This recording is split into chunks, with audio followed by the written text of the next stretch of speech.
It's hard to imagine today, but there was a time when nearly every draft analyst scoffed at the idea that Victor Hedman, this 6'6" mountain from a quiet Swedish mill town, could ever survive the NHL's breakneck pace. He looked like he was skating through syrup, they said. He rarely threw bone-rattling hits, and he definitely wasn't a walking social media highlight reel. Yet here we are more than 15 years later, and Hedman isn't just surviving, he's the benchmark every young defenseman studies. If you're a fan of hockey's silent chess masters, smash that subscribe button now. These deep dive videos take countless hours of research, writing, and editing, and your support lets me keep unearthing stories exactly like this. Ready? Let's trace how a player once labeled too slow became the game's ultimate cheat code.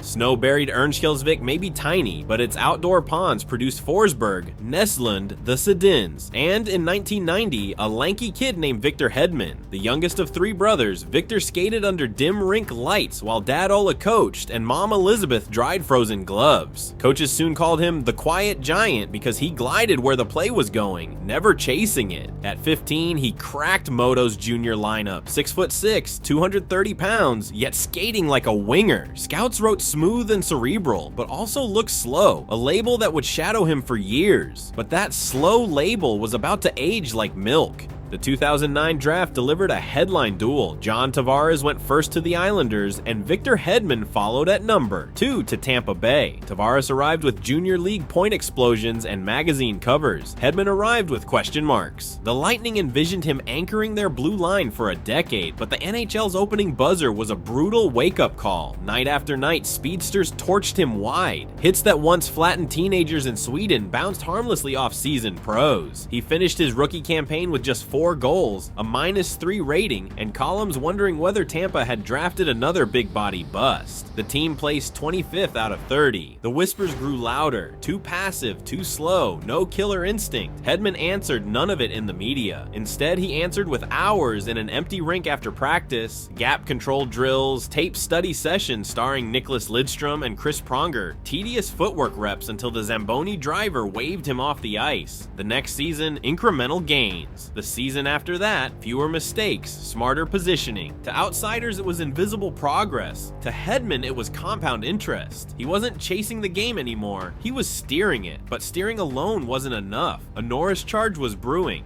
Analytics departments were still fringe operations back then, but the ones tracking Tampa noticed a strange pattern. Whenever Hedman stepped on the ice, shot attempts against plummeted. Opponents who once roared through the neutral zone suddenly dumped and chased. Hedman wasn't bullying them, he was erasing options before they existed. Inside the Lightning locker room, his nickname shifted from Quiet Giant to Anchor. Young teammates sought his counsel. Veterans trusted him with the toughest matchups. Yet highlight shows ignored him because denial, clean exits, subtle lane seals, sneaky stick lifts rarely goes viral. Tampa's playoff runs ended in heartbreak, a 2014 first-round sweep, a gut punch loss in the 2015 final. Reporters flocked to Stamkos and Kucherov for quotes. But when silence settled over the room, players listened to Hedman's calm baritone dissecting where gaps opened and how to close them. He was 25 and already the team's metronome. The metronome was about to get loud without making a sound. The 2016-17 season detonated the myth that Hedman lacked star power. He logged 20-plus minutes nightly against top lines, poured in 72 points, earned his first All-Star nod, and finished as a Norris Trophy finalist. Coaches raved that he made the game easier for everyone else, because with Hedman back there, wingers could cheat for offense. He'd close the back door himself. 1 year later, he captured the Norris outright, leaving pundits scrambling for new adjectives beyond steady and reliable. Erik Karlsson called him the toughest read in the league. Drew Doughty said, "You think you're in a race, then realize you're running his tempo." Hedman's secret? He weaponized stillness. Instead of lunging, he controlled angles. Instead of chasing, he guided puck carriers toward dead ends. Television finally placed a spotlight on the skill hidden inside calm, yet individual awards meant little. History demanded silver, not silverware. Then the world shut down. COVID-19 forced the NHL into empty arena bubbles that scrapped crowd energy and travel rhythms. Some rosters crumbled under isolation. The Lightning, and especially Hedman, thrived. In that eerily silent Edmonton rink, he tallied 10 goals, the most by a defenseman in a postseason since 1994, and averaged over 26 minutes a night. Game-deciding overtimes against Boston and New York tilted on his stick. By the time Tampa finished off Dallas in 6, the Conn Smythe vote was a formality. Hedman's dominance was that clear. The irony was delicious. Inside a bubble with zero ambient noise, the NHL finally had no choice but to hear the quiet giant. Headlines upgraded him from steady to unavoidable. Advanced stats that once framed him as merely good now framed him as historic. Kids in Sweden retuned backyard dreams from scoring like Forsberg to thinking like Hedman. Dynasties, though, aren't crowned on one cup. Could the anchor keep pulling?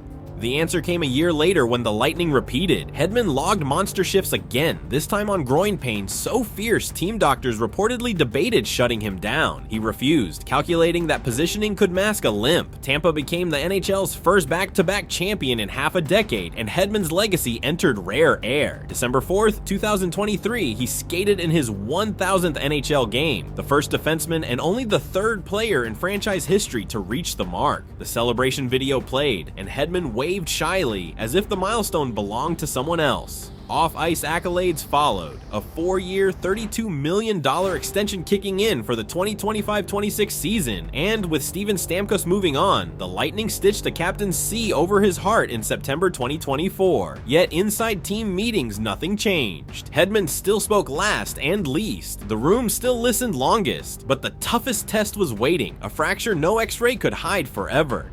Round 1, Game 4 of the 2025 playoffs. Hedman blocked a point blast, skated 2 strides, and felt something crack. The diagnosis, broken bone in his foot, stayed internal. He laced up, swallowed painkillers, and kept averaging 25-plus minutes. The Lightning bowed out in the conference finals, and only then did GM Julien Brisebois admit the injury, reporters spotting Hedman in a walking boot. The revelation stunned the league, but did not stop Sweden's Olympic Brain Trust from naming him among the first 6 players on its 2026 roster, alongside Landeskog and Nylander. Analysts immediately asked, will a 35-year-old Hedman, fresh off a broken foot, anchor gold medal hopes? If anyone can, they argued, it's the man who rules with angles, not agility. Contract security, captaincy, Olympic chatter, each headline drives a louder question. Where does Victor Hedman rank among history's blue line titans? Top 5, top 10. Some still argue he's underrated, hidden by his own humility. Others claim he's the new prototype, proof that brains, reach, and timing can still outfox raw speed in the modern NHL. And that debate, like Hedman's stride, never seems to rush, yet always arrives on time.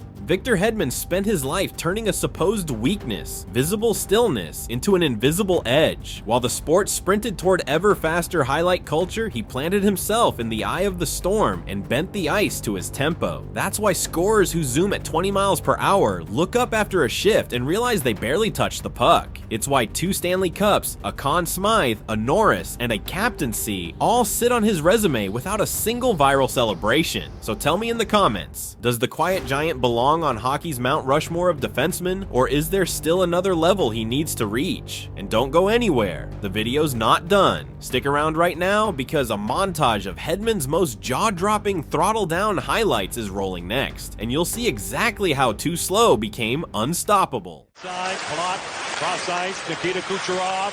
He'll tail it back for Hedman. Looking for a tip, they score! One back to Hedman.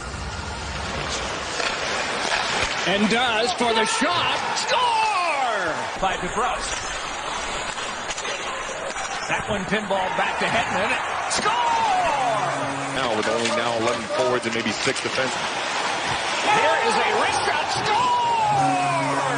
Held by Kucherov. Drops it back off for Johnson. Johnson to the back of the shot by Hedman. Deflected. Score! Obviously the evidence showed different. Here's Hedman, then across now for Shattenkirk in the semi score! A one-timer Kucherov blocked in front by Pelech. Kucherov again, bumpered out by Point. Hedman, his shot scores! Johnson able to move it along there. Right back to Shattenkirk once more, then over to Hedman. Shovel shot, they score! 123 brought in now by Coleman. Coleman a shot, and stop is made there by Varlamov. Another shot, they score! deep there. Led back over to Shattenkirk, then on to Hedman. Moving on. Hit shot. He scored! Vice, and moving back in now is Croft would score! Coleman has broken the tie! Far in this first period. Hedman off the draw, tees it up. They score! Victor Hedman.